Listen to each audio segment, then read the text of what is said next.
Hi hello ನಮಸ್ಕಾರ. ಇದು TV9 digital special. ನಾನು ಪ್ರತಿಮಾ ಭಟ್. ಇನ್ಮುಂದೆ ಪೆಟ್ರೋಲ್ಗೆ 20% ಎಥನಾಲ್ ಮಿಶ್ರಣ ಕಡ್ಡಾಯ. ಇದರಿಂದ ಯಾರಿಗೆ ಲಾಭ? ಇದರಿಂದ ಪೆಟ್ರೋಲ್ ಬೆಲೆ ಏನಾದರೂ ಇಳಿಯುತ್ತಾ? ಹಳೆ ಗಾಡಿಗಳಿಗೆ ಏನಾದರೂ ಸಮಸ್ಯೆ ಆಗತ್ತಾ? ಇನ್ ಡೀಟೇಲ್ ಇನ್ಫಾರ್ಮೇಷನ್ ಕೊಡ್ತಾ ಹೋಗ್ತೀನಿ, ಕೇಳ್ತಾ ಹೋಗಿ.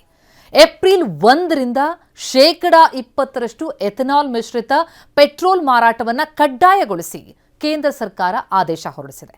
ತೈಲ ಮಾರಾಟ ಕಂಪನಿಗಳಿಗೆ ಈ ಕುರಿತು ನಿರ್ದೇಶನ ಕೂಡ ನೀಡಲಾಗಿದೆ.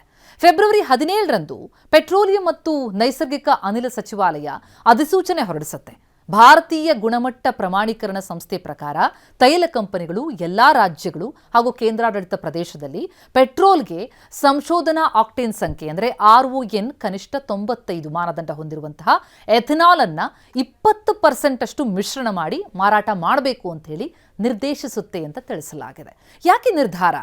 ಪೆಟ್ರೋಲ್ನಲ್ಲಿ ಎಥನಾಲ್ ಮಿಶ್ರಣ ಮಾಡೋದ್ರಿಂದ ಇಂಗಾಲ ಹೊರಸೂಸುವಿಕೆ ಇದೆಯಲ್ಲ ಕಡಿಮೆಯಾಗುತ್ತೆ, ಅಂದರೆ ಕಾರ್ಬನ್ ಬರುವಂಥದ್ದು ಕಡಿಮೆಯಾಗುತ್ತೆ. ಹೀಗಾಗಿ ವಾಯು ಮಾಲಿನ್ಯ ನಿಯಂತ್ರಿಸೋದಕ್ಕೆ ಬಹಳ ಸಹಕಾರಿಯಾಗುತ್ತೆ. ಜೊತೆಗೆ ಎಥನಾಲ್ ಅನ್ನು ಸ್ಥಳೀಯವಾಗಿ ಉತ್ಪಾದಿಸೋ ಕಾರಣದಿಂದಾಗಿ ಕಚ್ಚಾ ತೈಲವನ್ನೇ ನಾವು ಬಹಳ ದೊಡ್ಡ ಪ್ರಮಾಣದಲ್ಲಿ ಆಮದು ಮಾಡ್ಕೊಳ್ತೀವಿ, ಆ ಪ್ರಮಾಣ ಇಳಿಕೆಯಾಗುತ್ತೆ.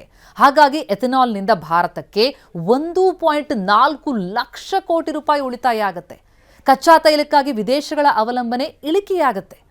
ಎಥನಾಲ್ ಅನ್ನ ಕಬ್ಬು, ಮೆಕ್ಕೆಜೋಳ ಮತ್ತು ಇತರ ಧಾನ್ಯಗಳಿಂದ ತಯಾರಿಸಲಾಗುವುದು.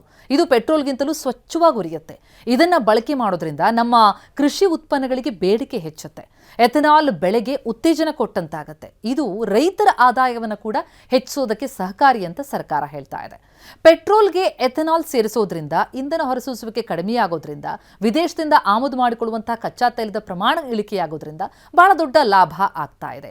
2023ರಿಂದ 2025 ನಡುವೆ ಏನು ತಯಾರಾಯ್ತಲ್ಲ ಹೆಚ್ಚಿನ ವಾಹನಗಳು, ಅವೆಲ್ಲ ಈ ಎಥನಾಲ್ ಇಂಧನಕ್ಕೆ ಹೊಂದಿಕೊಳ್ಳುವಂತೆಯೇ ವಿನ್ಯಾಸ ಮಾಡಲಾಗಿದೆ. ಹಾಗಾಗಿ ಯಾವುದೇ ತೊಂದರೆಯಾಗಲ್ಲ. ಆದರೆ ಹಳೆ ವಾಹನಗಳಲ್ಲಿ ಅದರಲ್ಲಿ ಮೈಲೇಜ್ 3ರಿಂದ 7% ಕಡಿಮೆ ಆಗುವಂತಹ ಸಾಧ್ಯತೆಗಳಿದೆ. ಈ ಹಿಂದೆ 10% ಅಷ್ಟು ಎಥನಾಲ್ ಮಿಶ್ರಿತ ಪೆಟ್ರೋಲ್ ಮಾರಾಟಕ್ಕೆ ಅವಕಾಶ ಕೊಡಲಾಗಿತ್ತು. ಆದರೆ ಈಗ ಕೆಲವು ಕಡೆಗಳಲ್ಲಿ 20% ಎಥನಾಲ್ ಮಿಶ್ರಿತ ಪೆಟ್ರೋಲ್ ಬಳಕೆಯಲ್ಲಿ ಇದೆ. ಈಗ ಅದನ್ನು ಕಡ್ಡಾಯಗೊಳಿಸಲಾಗ್ತಾ ಇದೆ. ಇದು ಇಂಧನ ದರದ ಮೇಲೆ ಏನಾದರೂ ಪರಿಣಾಮ ಬೀರುತ್ತಾ? ದರ ಇಳಿಕೆಯಾಗುವಂಥ ಸಾಧ್ಯತೆ ಇದೆಯಾ ಅಂತ ನೋಡ್ತಾ ಹೋದರೆ ಎಥನಾಲ್ ಉತ್ಪಾದನಾ ವೆಚ್ಚ ಪೆಟ್ರೋಲ್ಗಿಂತ ಕಡಿಮೆ. ಸರ್ಕಾರ ಈ ಲಾಭವನ್ನು ಗ್ರಾಹಕರಿಗೆ ವರ್ಗಾಯಿಸಿದರೆ ಪೆಟ್ರೋಲ್ ಬೆಲೆಯಲ್ಲಿ ಸ್ವಲ್ಪ ಮಟ್ಟಿನ ಇಳಿಕೆಯನ್ನು ನಾವು ನಿರೀಕ್ಷೆ ಕೂಡ ಮಾಡಬಹುದು. ಅಂತಾರಾಷ್ಟ್ರೀಯ ಮಾರುಕಟ್ಟೆಯಲ್ಲಿ ಕಚ್ಚಾ ತೈಲದ ಬೆಲೆ ಏರಿಳಿತ ಆದರೂ ಕೂಡ ದೇಶೀಯವಾಗಿ ತಯಾರಾಗುವಂತಹ ಈ ಎಥನಾಲ್ ಬೆಲೆ ಸ್ಥಿರವಾಗಿರುತ್ತೆ. ಇದು ಪೆಟ್ರೋಲ್ ಬೆಲೆ ಏನೀಗ ಪದೇ ಪದೇ ಏರ್ತಾ ಹೋಗುತ್ತಲ್ಲ, ಅದನ್ನು ತಡೆಯೋದಕ್ಕೂ ಕೂಡ ಸಹಕಾರಿಯಾಗುತ್ತೆ. ಆದರೆ ವಾಹನದ ಎಂಜಿನ್ ಮೇಲೆ ಏನು ಪರಿಣಾಮ? ಈ E20 ಕಂಪ್ಲೇಂಟ್ ವಾಹನಗಳು ಏನು ಹೇಳ್ತಾ ಇವೆ? ಇತ್ತೀಚಿನ 2023ರ ನಂತರದ ವಾಹನಗಳನ್ನು ಏನಾದರೂ ನೀವು ಹೊಂದಿದ್ರೆ ಅವುಗಳ ಎಂಜಿನ್ ಮತ್ತು ಇಂಧನ ಪೈಪ್ಗಳನ್ನು 20% ಎಥನಾಲ್ ತಡೆದುಕೊಳ್ಳುವಂತೆ ವಿನ್ಯಾಸ ಮಾಡಲಾಗಿದೆ. ಅವಕ್ಕೆ ಯಾವುದೇ ತೊಂದರೆ ಆಗೋದಿಲ್ಲ. ಆದರೆ ಹಳೆ ವಾಹನ ಇದೆಯಲ್ಲ, ತುಂಬಾ ಹಳೆ ವಾಹನಗಳಲ್ಲಿ ಎಥನಾಲ್ ಮಿಶ್ರಣ ರಬ್ಬರ್ ಭಾಗ, ಸೀಲ್ಗಳನ್ನು ಬೇಗನೆ ಹಾನಿಗೊಳಿಸುವಂತಹ ಸಾಧ್ಯತೆ ಇರುತ್ತೆ. ಜೊತೆಗೆ ಎಥನಾಲ್ ತೇವಾಂಶವನ್ನು ಹೀರ್ಕೊಳ್ಳೋದ್ರಿಂದ ಎಂಜಿನ್ ಒಳಗೆ ತುಕ್ಕು ಹಿಡಿಯುವಂತಹ ಅಪಾಯ ಇರುತ್ತೆ.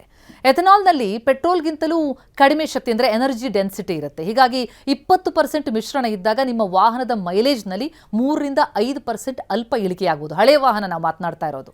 ನಿಮ್ಮ ವಾಹನ ಹಳೇದಾಗಿದ್ದರೆ ಏನು ಮಾಡಬೇಕಾಗಿದ್ರೆ ಫ್ಯೂಲ್ ಫಿಲ್ಟರ್ ಇದೆಯಲ್ಲ, ಅದನ್ನು ಆಗಾಗ ಪರೀಕ್ಷೆ ಮಾಡ್ತಾ ಇರಿ. ಜೊತೆಗೆ ದೀರ್ಘಕಾಲದವರೆಗೆ ಅಂದರೆ ಉದಾಹರಣೆಗೆ ಒಂದು ತಿಂಗಳ ಕಾಲ ನೀವು ವಾಹನ ಬಳಸೋದೇ ಇಲ್ಲ, ಹಾಗೆ ಇಡ್ತೀರಿ ಅಂತಂದರೆ ಹಾಗೆ ನಿಲ್ಲಿಸಬೇಡಿ. ಎಥನಾಲ್ ಮಿಶ್ರಿತ ಇಂಧನ ಬೇಗನೆ ಗುಣಮಟ್ಟ ಕಳೆದುಕೊಳ್ಳುವಂಥ ಸಾಧ್ಯತೆ ಇರುತ್ತೆ. ಒಟ್ಟಾರೆ ನೋಡ್ತಾ ಹೋದರೆ ಈ ನಿರ್ಧಾರ ಏನಿದೆ, ಹಳೆ ವಾಹನಗಳ ಮಾಲೀಕರು ಎಂಜಿನ್ ನಿರ್ವಹಣೆ ಬಗ್ಗೆ ಸ್ವಲ್ಪ ಹೆಚ್ಚಿನ ಗಮನ ಹರಿಸಬೇಕು. ಜೊತೆಗೆ ಅದನ್ನೊಂದು ಬಿಟ್ಟರೆ ಉಳಿದೆಲ್ಲ ರೀತಿಯಲ್ಲಿ ನೋಡ್ತಾ ಹೋದಾಗ ಈ ನಿರ್ಧಾರ ಪರಿಸರಕ್ಕೆ, ನಮ್ಮ ದೇಶದ ಆರ್ಥಿಕತೆಗೆ ತುಂಬಾ ಒಳ್ಳೆಯದು. ನಮಸ್ಕಾರ.